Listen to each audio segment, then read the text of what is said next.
네, 금속 재료의 특성 및 응용에 대해서 이야기해 보도록 하겠습니다. 자, 우리가 금속이라고 하면은 굉장히 우리 주변에 많이 사용합니다. 예를 들어서 여기 그림에서 나와 있는 바와 같이 비행기에도 사용하고 자동차에도 사용하고 조선, 건축물, 온갖 데 굉장히 많은 금속이 사용되고 있습니다. 그렇기 때문에 우리 주변의 재료 중에 금속은 굉장히 큰 위치를 차지합니다. 자, 그러면은 이 금속이 예를 들어서 각각이 사용되는 금속이 조금씩 다르긴 하는데 예를 들어서 1번, 2번, 3번, 4번 이렇게 해볼게요. 1번, 2번, 3번, 4번 이렇게 할게요. 자, 1번, 2번, 3번, 4번 이렇게 있을 때는 1번, 2번, 3번, 4번이 다 똑같은 재료로 사용할 것이다. 아니면 조금 다른 재료로 사용할 것이다 라고 한다면은 약간씩 조금 비슷한 것도 있고 다른 것이 있습니다. 기본적으로 예를 들어서 그 필요한 성능이 다르기 때문인데요. 예를 들어서 1번에 해당하는 비행기는 우선 날아야 되니까 가벼우면서도 튼튼해야 되고요. 2번에 해당하는 자동차의 경우에는 사용하는 재료가 물론 요새는 굉장히 연비를 중요시 여기기 때문에 가볍게 만드는 거는 굉장히 중요하긴 한데 그렇다 하더라도 프레임에 해당하는 것은 어떻게 해야 된다? 굉장히 튼튼하게 만들어야 되기 때문에 왜냐면은 비행기 같은 경우는 비행기도 물론 사고가 나긴 하지만은 비행기를 만들 때 충돌할 것이다 라고 생각을 하고 비행기를 만들지는 않거든요. 그런데 자동차 같은 경우에는 굉장히 충돌 사고가 작든지 크든지 많이 일어나기 때문에 굉장히 튼튼하게 만들 필요가 있습니다. 그래서 그 자동차 같은 경우에는 그 물론 많은 부분에서 물론 좀 가벼운 재료들을 많이 사용하긴 하지만 그래도 튼튼하게 만드는데 굉장히 많이 포커스를 하고 있다. 자, 3번에 해당하는 선박의 경우에는 선박은 어떻습니까? 선박은 그 비행기랑 비슷한 느낌이 있죠. 비슷한 느낌이 있어서 얘도 가볍게 만들어야 되지 않을까? 왜냐하면 물에 떠야 되기도 하고 하니까. 그런데 약간 좀 다릅니다. 그 비행기는 유체죠. 비행기도 이제 유체를 날아다니고 배도 유체를 날아다니긴 하지만은 비행기에 필요한 그런 그 부력과 배에 필요한 부력이 조금 다르죠. 비행기는 공기 위를 날아다니는 거고 그 배는 물 위를 이렇게 떠다니는 거기 때문에 약간 필요한 게 다르다라고 이야기할 수 있습니다.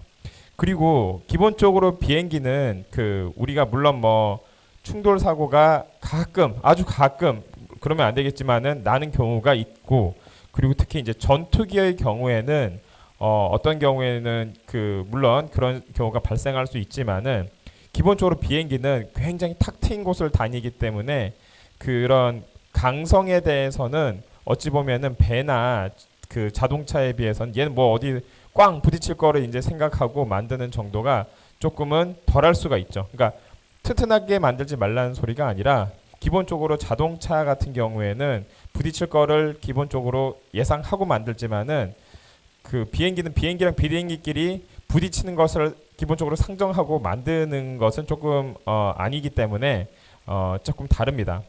그런 거에 비해서 배 같은 경우에는 배는 기본적으로 부딪히는 걸 상정하고 만들까요? 안 하고 만들까요? 배 같은 경우는 기본적으로 부딪히는 걸 어느 정도 상정을 해야 됩니다. 왜냐면은 그 배 같은 경우에 물론 망망대해를 이렇게 떠다니긴 하지만은 얘네가 그 뭐를 하죠? 접안을 하죠. 접안. 그러니까 예를 들어서 선박 같은 경우에는 항구나 아니면 이런 육지에 배를 다시 댔다가 다시 바다를 다녔다가 이런 식으로 하죠. 그리고 배랑 배끼리 부딪히는 일은 얘네들이 무슨 뭐 전투선이 아닌 이상 그렇게 많이 일어나진 않지만은 배랑 그 안에 있는 뭡니까? 예를 들어서 빙산이 부딪힐 수도 있고요. 아니면 암초가 부딪힐 수도 있고요. 아니면 다른 이런 예를 들어서 그런 그 육지에 이렇게 얘네들이 접안을 하다가 얘네들이 부딪힐 수 있는 일들이 굉장히 많죠. 그러다 보니까 그리고 속도를 줄이기가 생각보다 쉽지가 않습니다.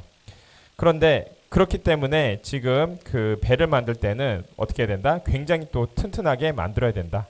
그리고 얘네들이 뭔가 이렇게 그 난파가 될 수 있는 그 경우가 우리가 태고 쪽부터 굉장히 많이 발생했기 때문에 기본적으로 배는 어떻다? 자동차랑은 좀 다른 의미이긴 하지만은 튼튼하게 만들어야 된다. 자, 4번에 해당하는 그 건축물 있죠. 건축물의 경우에도 어찌 보면은 얘네들이 뭔가 이렇게 부딪히는 것을 상정하고 만들지는 않는다라고 하지만은 얘는 조금 다릅니다. 그 건축물 같은 경우도 튼튼하게 기본적으로 만들어야겠죠. 왜냐면은 뭐 지진이 발생할 수도 있고 그 건축물 안에 있는 사람들의 안정성이 필요할 수도 있고 그렇기 때문에 기본적으로 그 건축물도 어떻게 된다? 튼튼하게 만들 필요가 있다. 자, 그렇기 때문에 1번, 2번, 3번, 4번의 경우에는 어떤 약간은 좀 탈 것, 그다음에 어떤 건 이제 건축물 이런 측면에서 조금 다르긴 하지만은 약간은 얘네들의 필요한 재료의 물성이 조금씩 다르다라고 할 수 있죠. 그런 면에서 2번, 3번, 4번에 해당하는 애들은 튼튼한 것이 가장 중요한 것이고 그리고 물론 뭐 4번 같은 경우도 우리가 어떻게 만드냐에 따라서 조금 다르긴 한데 기본적으로는 튼튼한 게 기본이 돼야 하고 그리고 예를 들어서 외부의 이런 예를 들어서 무슨 뭐 그 바람이 불 수도 있고 지진이 올 수도 있고 그 외부의 영향을 고려했을 때 충분히 얘네가 거기에 견딜 수 있게 뭐 흔들리든지 아니면 얘네가 이제 거기에 이제 흔들리지 않는 방향으로 하든지 그 거기에 포커스를 맞춰서 그 방향의 포커스를 맞춰서 건축물을 디자인해야 되는데 기본적으로 튼튼하게 만드는 게 중시가 되기 때문에 이럴 경우에는 보통 뭐를 쓴다? 튼튼한 재료를 쓴다. 그런 거에 비해서 비행기는 조금 포커스가 다르다. 그래서 2번, 3번, 4번에서 공통적으로 쓰이는 재료는 뭡니까? 철입니다.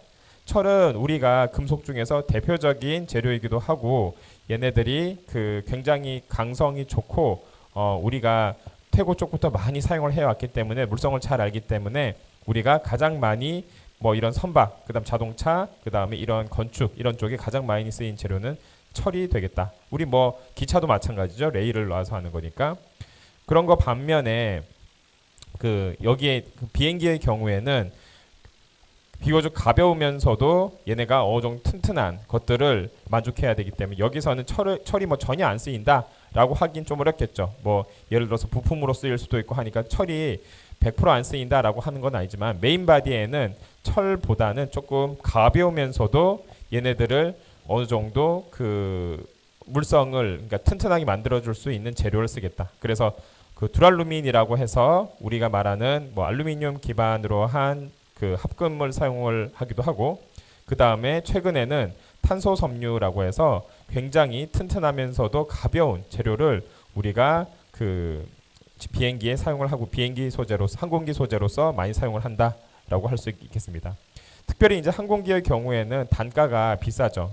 예를 들어서 뭐 배도 단가가 비싸긴 하지만은 자동차를 비교를 했을 때는 자동차는 범용적으로 사람들이 많이 쓰는 그런 탈 것이긴 하지만은 비행기는 물론 굉장히 돈이 많은 사람들은 자가용 비행기가 있긴 하지만은 일반 사람들이 자기 집에 비행기를 뭐 하나씩 이렇게 갖고 있는 경우가 흔치는 않기 때문에 비행기는 비교적 단가가 차에 비해서는 높은 경우가 많죠.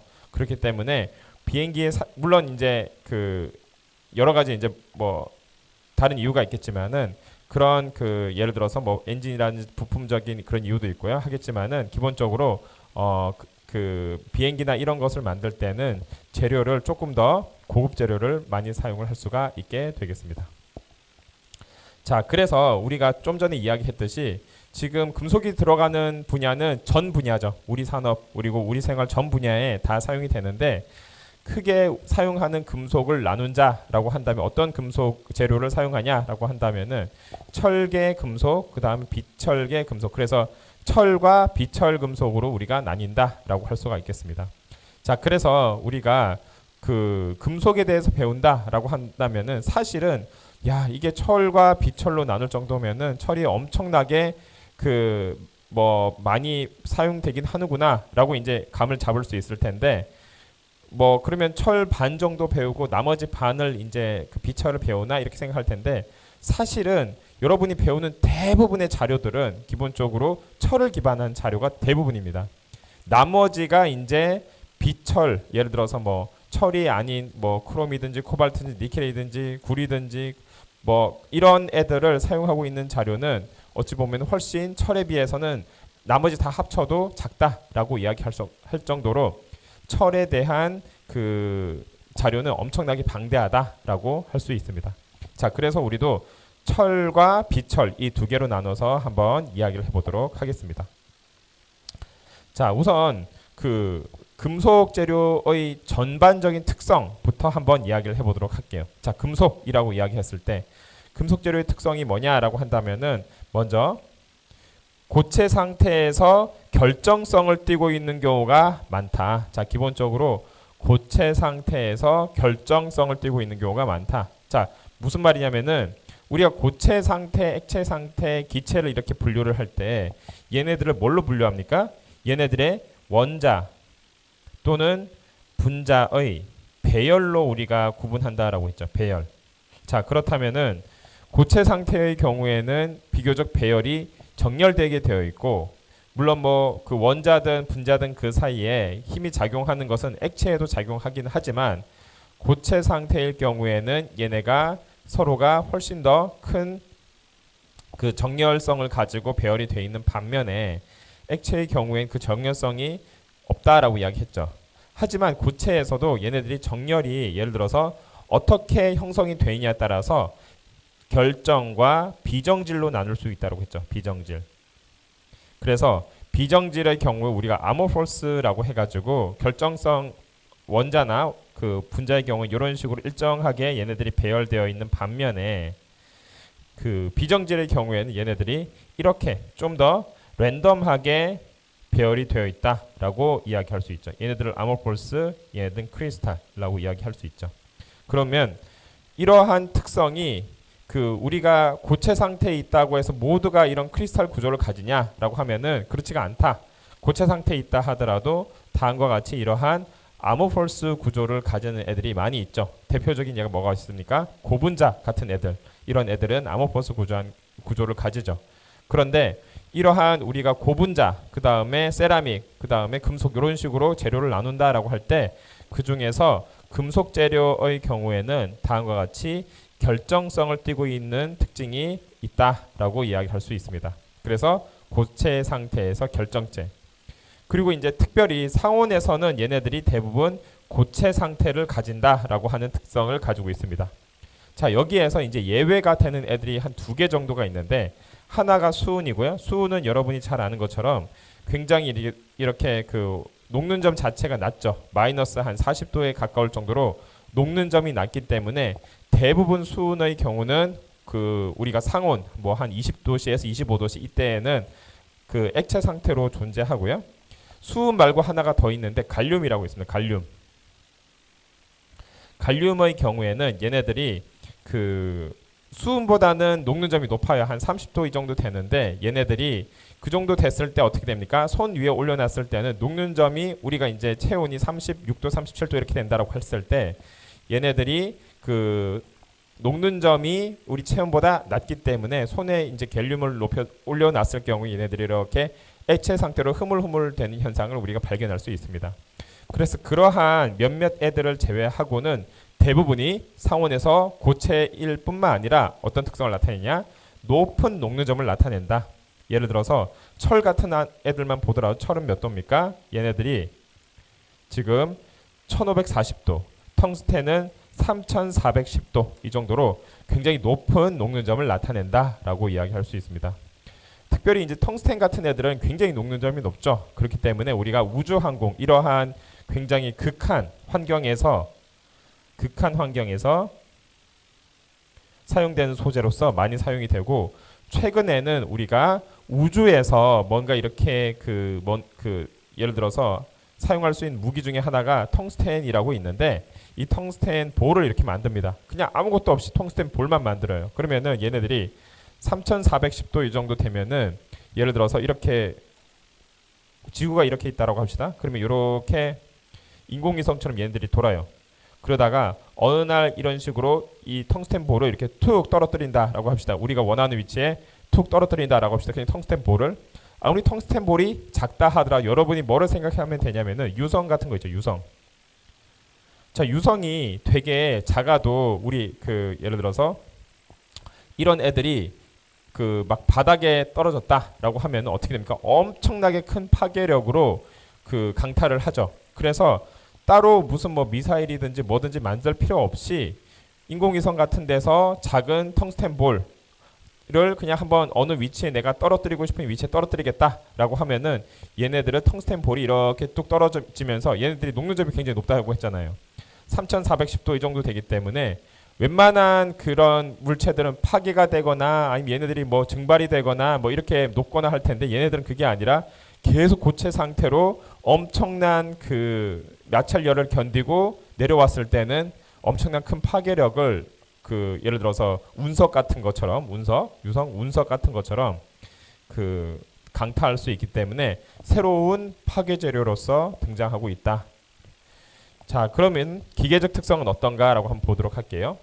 금속은 전성과 연성이 좋은데 기계적 특성 중에 전성은 뭐냐면은 얘네가 길게 뭔가 이렇게 뽑았을 때 길게 늘어나는 특성을 전성이라고 하고요. 예를 들어서 우리가 구리를 이렇게 길게 뽑을 수 있는 이유는 구리가 전성이 좋기 때문입니다. 그 다음에 연성은 뭐냐면 이렇게 쫙 폈을 때 쫙쫙쫙 이렇게 뭐 손으로 피든지 뭘로 피든지 했을 때 외부에서 압력을 가했을 때 얘네가 넓게 펴지는 성질, 이것을 우리가 연성이라고 합니다. 자, 그래서 이러한 철사 같은 경우는 철을 가지고 이렇게 쭉 길게 뽑았기 때문에 철의 전성을 이용을 한 것이고 철판의 경우에는 철의 연성을 이용을 한 것이죠. 그렇기 때문에 대부분의 그런 금속 재료의 좋은 특성 중에 하나가 전성과 연성이 좋다. 그렇기 때문에 얘네들이 뭐 이러한 선의 형태로도 만들 수 있고 뭐 금속 선, 예를 들어서 뭐 구리선, 그다음에 그 뭐 철사, 그다음 알루미늄 선, 그다음 그 뭐 이러한 선 형태로 많이 만들 수가 있고, 그다음 판 형태, 뭐 금박, 알루미늄 박, 그다음에 철판, 그다음에 구리, 그다음 판 뭐 이런 식으로 해가지고 굉장히 넓게 펴질 수 있는 특성을 이용해서 연성이 좋기 때문에 이러한 판과 선 형태로서 금속을 만들 수가 있게 되겠습니다. 자, 그래서 다음과 같이 금이 가장 이러한 특성이 좋고 그 다음에 뭐 은, 알루미늄, 철, 구리 이런 식으로 나타내게 되겠다. 경도의 경우에는 금속마다 조금씩 다릅니다. 자, 예를 들어서 이러한 그 전성과 연성은 비슷하게 나타나는데 경도는 조금씩 다른 게, 예를 들어서 쉽게 말해서 이렇게 그 경도라고 하면 하드니스라고 할 수 있죠. 하드니스. 이 하드니스의 경우에는 얘네들이 이렇게 긁었을 때 잘 긁히느냐 아니냐를 이야기하는데, 경도가 낮은 애들의 경우에는 금, 은, 아연, 납 이런 애들은 약간 무른 느낌 있죠. 그렇기 때문에 얘들은 쉽게 긁히지만은 경도가 높은 금속, 코발트, 크롬, 철 이런 애들의 경우에는 쉽게 긁어서 얘네가 긁히지가 않는다. 자, 그리고 특히 이제 크롬이나 이런 애들의 경우에는 철보다도 경도가 더 높기 때문에 우리가 이런 그 철 뭐 예를 들어서 무슨 뭐 그 냄비 이런 것들은 손으로 긁는다고 해서 얘가 잘 안 긁히죠. 그 뜻은 그냥 철보다는 이러한 그 다른 금속을 넣었을 때 얘네들 그 경도가 더 향상되기 때문입니다. 자, 그다음에 일반적인 이제 금속재료의 과학적 특성은 비교적 비중이 높다. 그러니까 비중이 높다는 게 우리가 밀도 이야기하는 거죠. 무겁죠. 그다음에 빛에 불투명하다. 그래서 우리가 과학적 특성을 봤을 때는 그 빛이 이렇게 투과되려고 하면은 두 가지 이유가 있는데, 얘네들이 이런 식으로 굉장히 구조가 성겨서 굉장히 이렇게 빛이 잘 통과할 수 있거나, 예를 들어서 그 철사 같은 게 이런 대표적인 예죠. 철사를 가지고 무슨 철망을 만들었을 때는 여전히 우리가 그 시스루로 해서 그 반대편을 볼 수가 있죠. 그런데 얘네가 그냥 철판으로 만들었을 경우에는 완전 불투명하죠. 그런데 대신 얘네가 어떻게 됩니까? 반짝반짝 샤이니하죠. 왜냐하면 대부분의 금속이 빛을 이렇게 받은 다음에 그 받은 금속을 다시 재방출하기 때문에 반사하는 특성이 있어서 그 샤이니하면서 불투명하다라고 이야기할 수가 있겠습니다. 자, 그 다음에 그 경금속과 중금속으로 이렇게 나눌 수 있는데, 얘네들은 쉽게 말해서 비중이 작은 애들, 비중이 높은 애들. 자, 비중이 작은 애들은 얘네들이 가벼운 애들이고 원자량이 작은 애들이죠. 원자량이 작은 애들. 그 다음에 중금속의 경우에는 원자량이 큰 애들. 이런 식으로 우리가 우선 분류를 할 수 있죠. 그래서 얘네들을 이제 봤을 때 비중이, 그러니까 덴시티가 작은 애들, 알루미늄, 마그네슘, 경금속, 그 다음에 원자량이 비교적 높고 덴시티가 높은 애들, 이런 애들을 중금속이다라고 분류를 할 수가 있겠습니다. 자, 그 다음에 그 광택의 경우에는 그 금속 광택은 우리가 이쪽의 과학적 특성인데 우리가 그 외부에서 빛이 들어왔을 때 얘네들이 그 빛을 다시 받아들였다가 재방출하는 것을 거의 이제 금속의 고유 특성이라고 했죠. 그렇기 때문에 이러한 얘네들의 고유 광택을 가지고 있고요. 광택을 있는데 그 금속에 따른 고유 광택, 고유 색깔을 가지고 있고 예를 들어서 금은 노란색, 구리는 붉은 노란색 이런 식으로 얘네들이 나타날 수가 있게 되겠습니다. 자, 그 다음에 전기적, 열적 특성의 경우에는 열 및 전기의 양도체라고 이야기하는데 그러니까 쉽게 말해서 전기적으로도 얘네들은 잘 통하고 열적으로도 잘 통한다라고 이야기할 수 있겠습니다. 전기적으로는 얘네들이 그 에너지 밴드가 있으면은 이 에너지 밴드가 그 비어 있거나 아니면은 얘네들이 겹쳐 있기 때문에 항상 자유전자가 이렇게 잘 흘러나갈 수 있는 구조로 되어 있기 때문이고 열적으로는 얘네가 원자진동 또는 전자진동에 의해서 얘네가 열 전도성이 굉장히 높기 때문이죠. 그래서 이러한 전기적 열적 특성이 가장 좋은 애들은 구리, 금, 은 해서 금운동이 가장 좋고 그 다음에 이제 알루미늄, 마그네슘 이런 애들 순서대로 전기적 열적 특성이 좋다. 전기 전도성, 열 전도성이 높다라고 이야기할 수가 있겠습니다. 자, 그리고 이러한 금속 재료가 이렇게 봤을 때는 굉장히 좋은 특성이 많아 보이는데 그 이런 특성 위에는 약간 또 이건 이제 장점이죠. 장점 이외에 금속 재료의 뭔가 이제 단점도 있습니다. 예를 들어서 고온공정 시 얘네가 연화가 된다. 그 다음에 요거가 가장 큰 단점인데 쉽게 산화가 된다. 근데 사실 쉽게 산화되는 것도 어떤 금속이냐에 따라 달라요. 예를 들어서 금, 그 다음에 예를 들어서 플래티늄 이런 애들은 그 희귀금속 그 예를 들어서 이러한 좀 고가 금속에 해당하는 얘네들의 경우에는 우리가 그 백금 그 다음에 그 플래티넘 그 다음에 금 이런 애들의 경우에는 보석으로 쓸 수 있는 가장 큰 이유가 쉽게 산화가 잘 안 되기 때문입니다. 자, 은도 사실은 좀 쉽게 산화가 잘 안 된다라고 하는데 실제로 은을 써 보면은 은이 생각보다 산화가 잘 돼요. 그리고 황화라고 해서 실버 설파이드 이런 애들이 형성이 잘 되기 때문에 금에 비할 바는 조금 안 되는 것 같고 금과 플래티넘 이런 애들은 쉽게 산화가 잘 안 되기 때문에 얘네들은 뭐 귀금속으로도 많이 쓰이기도 하지만은 실제로 실험을 할 때도 산화가 잘 안 돼야 하는 특성을 가지는 물질에 이러한 그 금속, 그다음 플래티넘 이런 애들 특히 이제 플래티넘은 정말 산화가 잘 안 되는 애들이기 때문에 이런 애들을 사용한다고 할 수가 있겠습니다. 그래서 기본적으로 금속의 경우에는 굉장히 많은 금속들이 산화가 잘 되긴 하지만 어떠한 금속은 산화가 잘 안 되는 금속이 있기 때문에 그런 애들은 우리가 그 목적에 맞게 잘 사용을 할 수가 있겠다. 자, 그리고 비중이 뭐 소수의 금속 예를 들어서 마그네슘, 그다음 알루미늄 이런 애들을 제외하고는 얘네들이 비중이 높고요.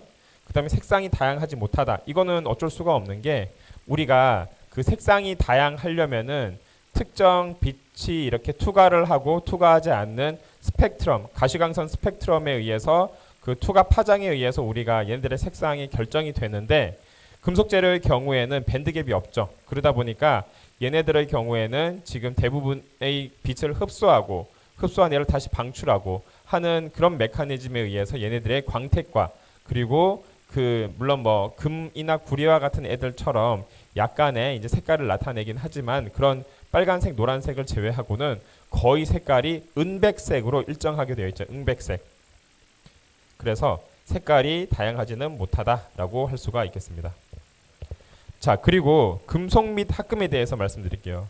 자, 금속 및 합금은 기본적으로 금속 원소와 얘네들의 합금을 우리가 금속 및 합금이라고 이야기하는데 금속의 합금을 우리가 금속 합금이라고 하는데 얘네들이 이제 그 얼로이를 형성을 하는 것 중에 형태가 뭐 인터스티셜로 도핑이 되는 형태냐 아니면은 서브스티튜션이냐 두 개가 다 사실은 이제 합금이라고 할 수 있는데 인터스티셜 형태도 있고요. 그 다음에 서브스티튜셔널. 자, 인터스티셜 형태는 어떤 게 있습니까? 예를 들어서 철에다가 탄소를 이제 가했어요. 탄소 같은 경우에는 원자가 철에 비해서 굉장히 작죠. 그래서 인터스티셜로 얘네들이 들어가는 철강이 되는 그 탄소 강으로 만들어지는 합금을 형성을 할 수가 있고요. 이렇게 철에다가 탄소를 처리했을 경우에는 얘네들의 경도도 높아지고 굉장히 기계적으로 튼튼해지는 효과를 가지고 있죠. 그리고 서브스티튜셔널로 대표적인 게 뭐가 있습니까? 구리와 니켈 이런 애들이 있죠. 그러면은 구리와 니켈의 경우에는 우리가 얘네들이 사이즈도 비슷하고 그 다음에 뭐가 비슷합니까? 결정 구조도 비슷하고 그 다음에 원자가 전자도 비슷하고 하기 때문에 이러한 서브스티튜션을 취환형 합금을 굉장히 만들기 좋은 그런 사례가 되겠죠. 자, 이러한 형태를 통해서 우리가 금속과 하나 이상의 금속 원소로 구성이 되어 있다라고 하는 것은 금속 하나는 금속 원소이고 다른 것들은 금속 원소가 아닌 경우도 이제 종종 발생을 하기 때문에 얘네들이 하나 이상의 금속 원소로 구성이 되어 있다라고 이야기하겠습니다.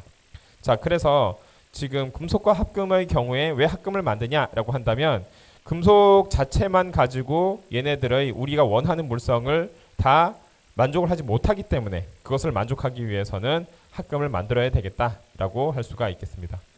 자, 그래서 이러한 금속의 경우에는 크게 이제 분류를 했을 때 철, 비철 금속 이런 식으로 이야기를 할 수 있다 그랬죠.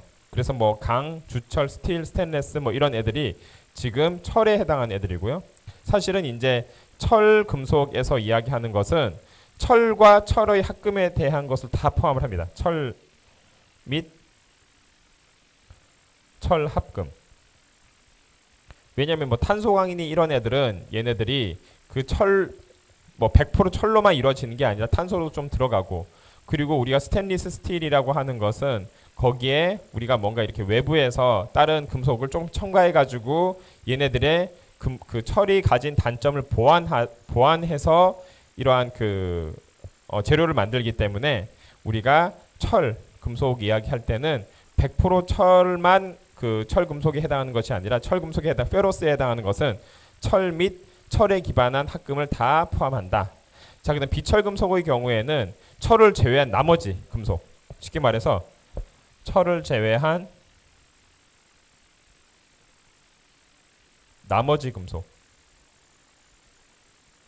얘네들을 우리가 다 비철금속이다라고 할 수 있겠습니다. 그래서 뭐 코발트, 알루미늄, 니켈, 뭐 금운동 이런 애들이 다 그 비철 금속에 해당이 된다라고 할 수 있겠습니다.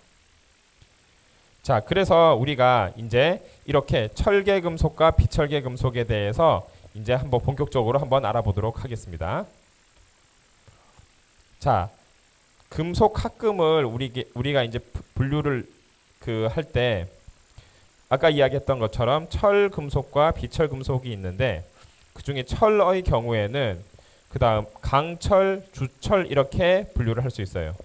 자, 여기 보면은 강철과 주철의 경우에는 강철은 결국에는 탄소 함량을 가지고 분류를 하는데 탄소 함량.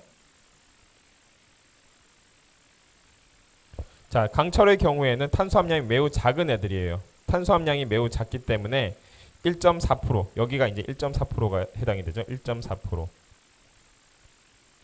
이 정도의 탄소 함량이 작은 애들. 그래서 여기 무슨 뭐 그 오스테나이트 뭐 이러한 것들은 뭐냐면은 얘네들의 그 결정상에 해당하는데 얘네들이 그 감마 페이즈를 기반으로 해서 철을 기반으로 해서 거기에 탄소가 들어갔을 경우에 다음과 같은 오스테나이트의 형상을 가지게 되고 그 다음에 여기에서 알파 그 F의 경우에는 페라이트 구조를 가지게 되고요. 여기 같은 경우에는 이만큼의 영역에서 그 얘네들이 감마 FE의 구조를 가지게 되겠다. 자, 그리고 여기 뭐 유텍토이드의 경우에는 보통 우리가 간단히 이제 설명을 하면은 이렇게 상이 변환을 할 때 다른 상과 동시에 나타났다가 뭐 같이 이제 사라졌다 뭐 이렇게 하는 게 있는데 유텍토이드라고 하는 것은 이 상에서 이 상으로 바로 넘어가는 이러한 것들을 우리가 유텍토이드다.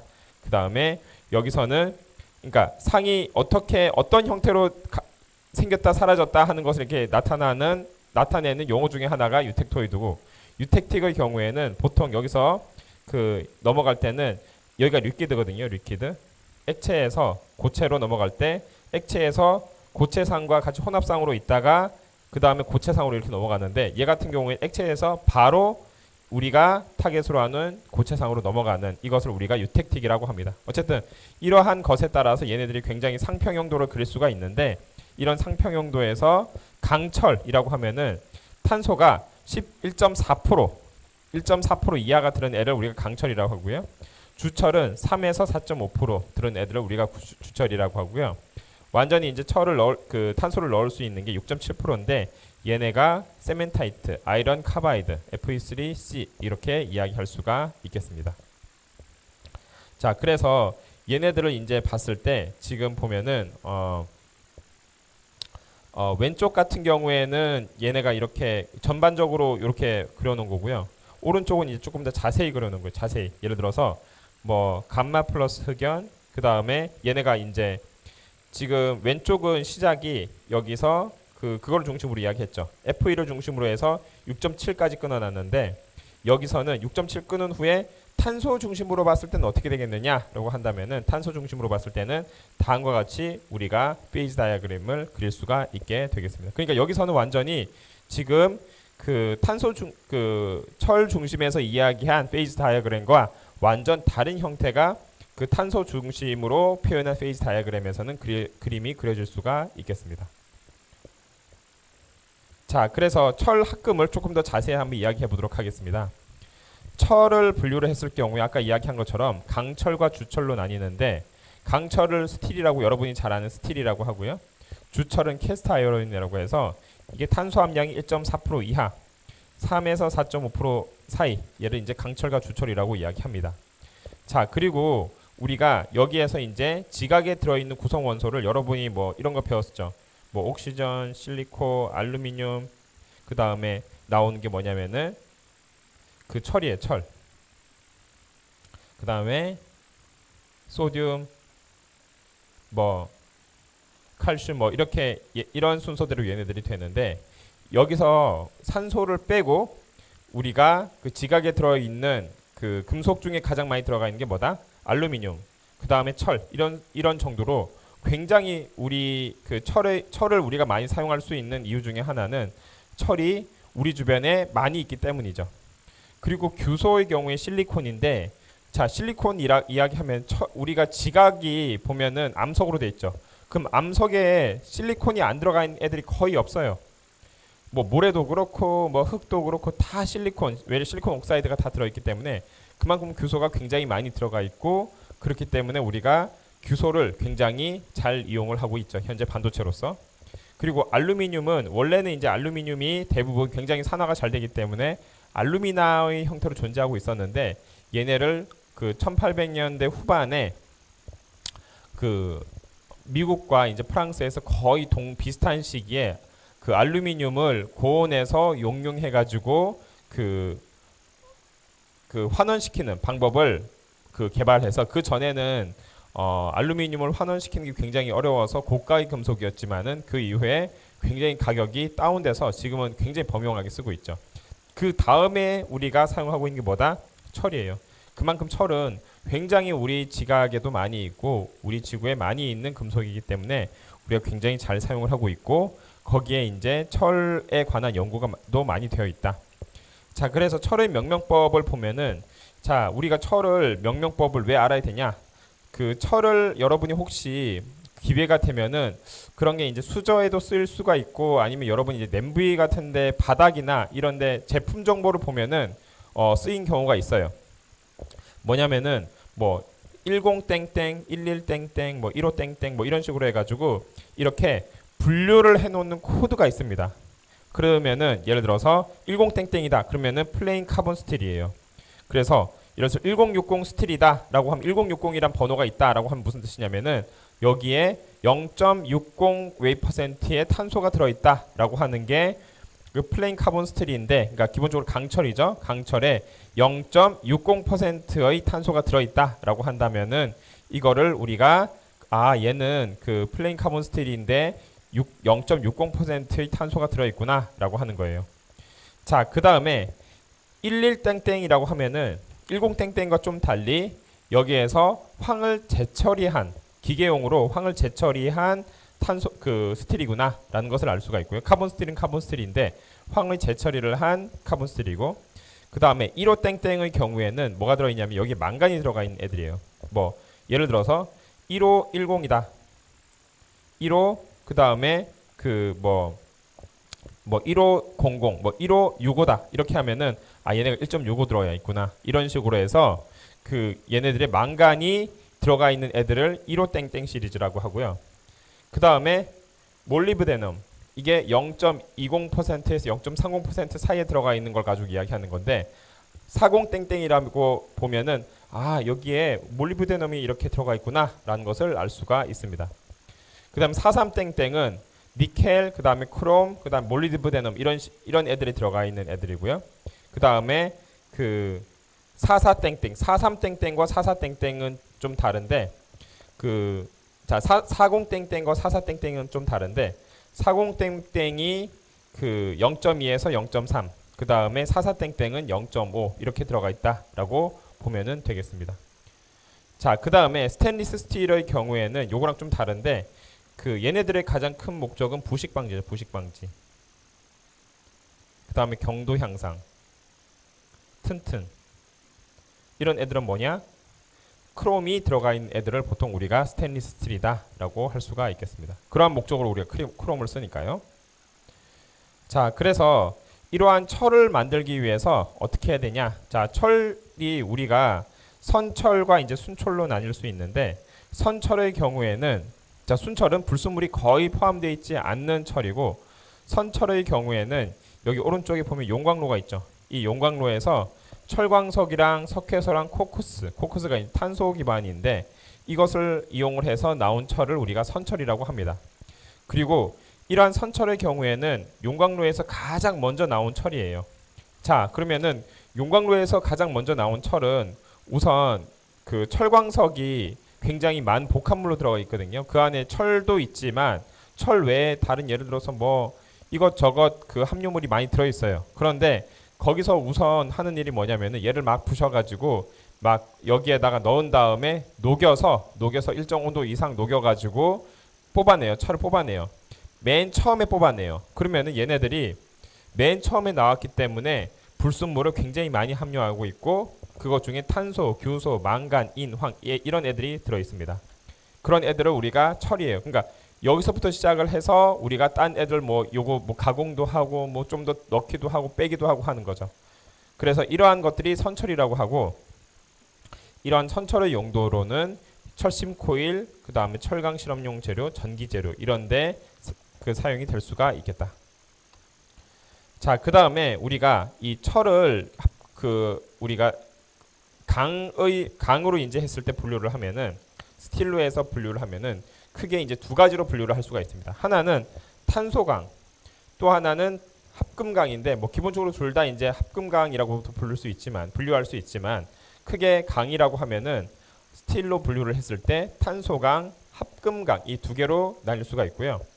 탄소강 중에서도 저탄소강을 연강이라고 하고 중탄소강, 탄소가 중간 정도 들어있는 애들을 경강, 탄소가 많이 들어있는 고탄소강은 탄소 공고강이다라고 이야기할 수가 있겠습니다. 합금강은 총 세 종류로 나뉘는데 구조용, 공구용, 그다음 특수용 이런 식으로 세 종류로 나뉠 수가 있겠습니다. 자, 그러면은 이러한 합금에 대해서 조금 한 번 더 이야기해 보도록 할게요. 자, 지금 탄소강에 대해서 먼저 이야기해 보도록 하겠습니다. 탄소강은 탄소 함유량이 0.02에서 2.11%, 보통 탄소가 6.7까지 들어가 있는데 그 중에서 0.02에서 2.11%까지 들어가 있는 애들을 우리가 탄소강이다라고 합니다. 이 탄소가 들어가 있기 때문에 얘네가 강도와 경도가 좋고 가공성이 좋은 편입니다. 그런데 얘네들의 단점은 뭐냐면은 그 다른 애들을 넣지 않고 그냥 탄소랑 철만 가지고 되어 있기 때문에 얘네들이 쉽게 녹이 쓸 수 있다. 왜냐면은 철이 이제 쉽게 녹이 쓰니까. 그러면은 여기에 이제 각각의 용도는 저탄소강, 탄소 적게 들어가 있는 애들은 철판, 철근, 강판 이런 쪽에 들어가고 중탄소강의 경우에는 자, 저탄소강의 경우에 대부분 이제 구조 쪽으로 많이 들어가죠. 구조 쪽. 그 다음에 중탄소강, 볼트, 너트 이런 경우에는 툴 쪽으로 들어가죠. 공구. 그 다음에 고탄소강은 굉장히 튼튼해야 되는 거. 고강도. 스프링, 그 다음에 뭐 레일, 공구 이런 애들은 예를 들어서 레일은 항상 보세요. 우리가 그 위에 뭐가 다닙니까? 기차가 다니죠. 기차가 다니는데 막 기차 무게 때문에 얘가 눌려가지고 막 이렇게 변형하고 이러면 절대 안 되겠죠. 그렇기 때문에 이런 레일에는 뭐를 쓴다? 고탄소강을 쓴다. 그리고 스프링도 스프링의 경우에는 되게 굉장히 다양한 스프링이 있는데 얘네들을 한 번, 두 번 쓰고 마는 게 아니죠. 엄청나게 계속 쓰는 거죠. 그렇기 때문에 강도가 좋아야 되고 공구 여러분 생각해 보세요. 우리가 공구 가지고 뭐 이거 뭐 망치 이런 거 생각해 봤을 때 망치 가지고 때리고 부시고 뭐 다른 애들을 어찌 보면은 다른 애들보다 훨씬 힘이 세야 되는 애들이죠. 힘이 세야 되는 애들인데 예를 들어서 망치를 때렸는데 망치가 부서졌어. 아유, 그러면 못 쓰겠죠. 그런 것처럼 이러한 공구용으로 쓰는 탄소강은 굉장히 고탄소강으로 써야 되고 중탄소강, 교량 같은 데 쓰는 애들의 이제 뭐 볼트 너트 얘네들도 튼튼해야 되죠. 그다음에 저탄소강 철근 같은 경우에는 얘네들을 그냥 봤을 때 그러면은 철근은 구조용 아니냐? 구조용 맞죠. 그런데 얘네들은 구부려야 되는 경우가 많죠. 좀 약간 구부리고 막 모양도 바꾸고 이런 경우가 많죠. 여러분 많이 봤죠? 그렇기 때문에 얘네들은 약간의 그 연성이 어찌 보면은 중탄소강, 고탄소강보다는 좀 더 필요한 애들에 해당이 되고 레일의 경우에는 그냥 쫙 뽑아가지고 그 상태로 뭐 구부리고 이런 거 별로 없죠. 그대로 이렇게 쫙쫙쫙 이렇게 그 직선으로 가는 경우가 많기 때문에 별로 변형이 그 이상 맨 처음에 만든 형태 이상으로 발생하지가 않습니다. 그렇기 때문에 이러한 고탄소강의 경우에는 굉장히 튼튼한 용도에 많이 쓰인다라고 이야기할 수가 있겠습니다. 자, 그 다음에 철 기반 합금 재료의 또 다른 특성으로 이제 주철에 대해서 이야기해 볼게요. 자, 주철의 경우에는 탄소 함유량이 보세요. 그 탄소강의 경우에는 그나마 탄소 함유량이 나름대로 적은 편에 들어갑니다. 탄소 함유량이 0.02에서 2.12 적은 편에 들어가죠. 그런데 그 얘네들이 주철의 경우에는 탄소 함유량이 훨씬 많아요. 2.1에서 6.7이면 거의 끝까지 다 넣은 거죠. 그렇게 됐을 때는 얘네들이 굉장히 뭐 브리틀하에 가깝다라고 할 정도로 연성과 전성이 별로 없습니다.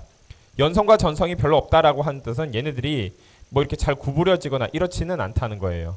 그런데 얘네들이 충격에는 약하죠. 보통 브리틀한 애들, 예를 들어서 우리가 그 기계적 특성에서 세라믹과 그다음에 금속을 비교했을 경우에는 세라믹은 어떻습니까? 외부에서 힘을 딱 가했을 때 별로 변형을 하지 않죠. 그래서 그 텐사일 스트렝스가 굉장히 높이 그 인장 강도가 굉장히 높이 형성을 할 수 있는 애들이 우리가 세라믹이죠. 그런 애들이 어떻습니까? 브리틀하다라고 할 수 있죠. 그런데 얘네들이 이제 그 충격에는 약하죠. 딱 때렸을 때 한번 때리면 땅 하고 깨지죠. 그래서 충격에는 약하지만은 압축력에는 굉장히 강하다. 왜냐하면 외부에서 웬만한 힘을 이렇게 가해줘도 얘네가 잘 안 움직이기 때문에 압축력에는 강하다.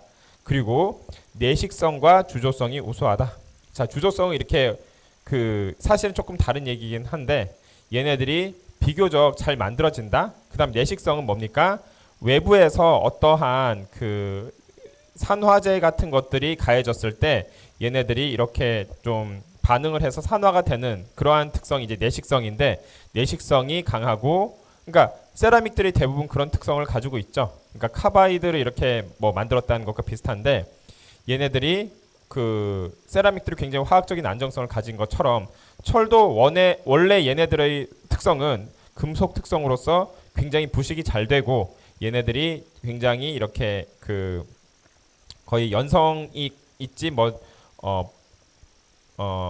연성이라든지 이러한 그 덕틸리티는 좋지만은 브리틀하지는 않은데 얘네들이 그 취성이 굉장히 강해지는 예를 들어서 탄소 함유량이 많아질 경우에는 취성이 강해지고 그리고 충격에는 약하지만 압축력이 굉장히 강해지고 그 다음에 내식성이 굉장히 우수해지는 이러한 특성을 가지게 되는 게 주철 탄소 함유량이 많이 들어간 그 애들의 특징이 되겠습니다. 자, 그 다음에 합금강의 경우에는 여기에다가 탄소강 플러스 다른 금속을 넣은 거예요. 예를 들어서 탄소강은 탄소강인데 거기에다가 훨씬 더 다른 예를 들어서 강도, 경도, 내열성, 내식성 이런 것들을 훨씬 더 강화시키기 위해서 다른 금속을 넣은 애들이죠. 뭐 니켈, 크롬, 망간, 몰리브덴 이런 애들을 넣어서 얘네들의 그 기존의 탄소강이 가졌던 것보다 훨씬 강하게 만든 애들이 뭐다? 합금강이다 라고 이야기할 수가 있습니다.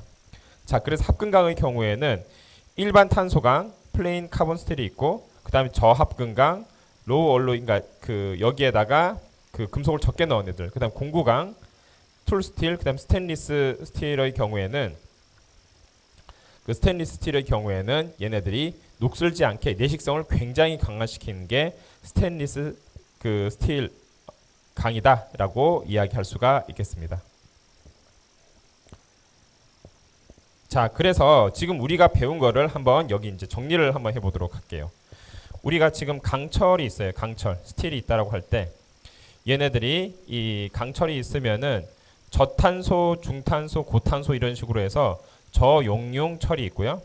그다음 그러니까 얼로이가 적게 된 애들이죠. 쉽게 말해서 그 대부분이 그 철, 순철로 이루어진 애들을 우리가 저용융 철이라고 합니다. 그래서 1.4% 이하로 이제 끊었어요. 1.4%의 탄소 이하로 끊은 애들이 저용융 철에 해당이 되고요. 고용융 철은 그 이상, 그 이후에 뭐 많은 예를 들어서 뭐 탄소도 들었지만은 다른 금속이 들은 애들을 우리가 고용융철 이렇게 이야기할 수 있습니다. 자, 그렇다면은 얘네들은 지금 그 어떻게 분류를 할 수 있냐면은 처리하지 않은 애들, 그 다음에 그 고강도 저용융 애들, 그 다음에 처리하지 않은 애들, 그 다음에 열처리 가능, 처리하지 않은 애들, 그 다음에 연장으로 쓸 수 있는 애들, 그 다음에 고용융 철의 경우에 스테인리스 스틸의 경우인 경우죠. 그래서 그 첨가물의 경우에는 순철의 경우에는 아무것도 없고 이 경우에는 1010이죠. 0.10%의 탄소가 들어간 애들, 이런 경우는 우리가 자동차 구조물에 들어갈 수가 있고요. 그 다음에 4310의 경우에는 이런 애들이 들어간 거죠. 43은 뭡니까? 이러한 그 금속이 들어간 거고 10은 뭡니까? 탄소가 10만큼 들어간 애들이죠. 그 다음에 이런 애들은 이제 다리 타워, 압력관 이런 애들이 들어가고, 그 다음에 무처리의 경우에는 자 10으로 시작하죠. 그 다음에 탄소가 0.40 들어간 애들 1040. 그러면은 이런 애들은 뭐 그 탄소는 조금 더 들어가지만 다른 금속이 들어가지 않은 애들. 그러면 크랭크 샤프트, 볼트, 해머 이런 애들, 이런 거에 쓸 수가 있고요. 그다음 4340의 경우에는 금속이 들어갔는데 그 철이 그 탄소가 0.40 들어간 애들. 이런 애들은 열 처리가 가능한 애들. 그래서 피스톤, 기어, 마모, 용도 이런 식으로 쓸 수가 있고요. 그러니까 마모 용도 말을 잘못했습니다. 피스톤, 기어, 마모용 이런 식으로 사용할 수가 있고요. 그 다음에 고탄소강의 경우에는 얘네들이 뭐 0.6에서 1.4니까 109, 그러니까 0.95% 들어갔고, 그 다음에 얘는 이제 탄소가 많이 들어갔으니까 그 내마모성이 되게 강해지겠죠. 그 다음에 연장으로 썼을 경우에는 이제 그 뭐 새로 이제 텅스텐까지 들어갔어요. 텅스텐까지 들어가서 바나듐 텅스텐 이런 애들이 들어가서 굉장히 튼튼해집니다. 그래서 4일의 이런 금속이 들어간 거에다가 90, 그 다음에 0.90%의 탄소가 들어간 애들이죠. 그래서 이런 애들은 뭐 톱, 드릴, 금형 이런 것처럼 굉장히 강한 그 강성을 필요한 데 쓰고요. 스테인리스 스틸의 경우에는 새로운 분류입니다. 뭐 304, 409 이런 식으로 들어가고, 크롬, 니켈, 몰리브덴 이런 애들에 들어가고, 이 경우에 굉장히 고온에서 사용할 수가 있기 때문에 고온 적용 터빈, 용광로 이런 데 사용할 수가 있게 되겠습니다. 그래서 얘네들은 어떻게 만드냐에 따라서 강성은 굉장히 다양해지고 텐사일 스트렝스도 다양합니다. 그런 거에 비해서 그 엘라스티시티는 비교적 높은 편이고요.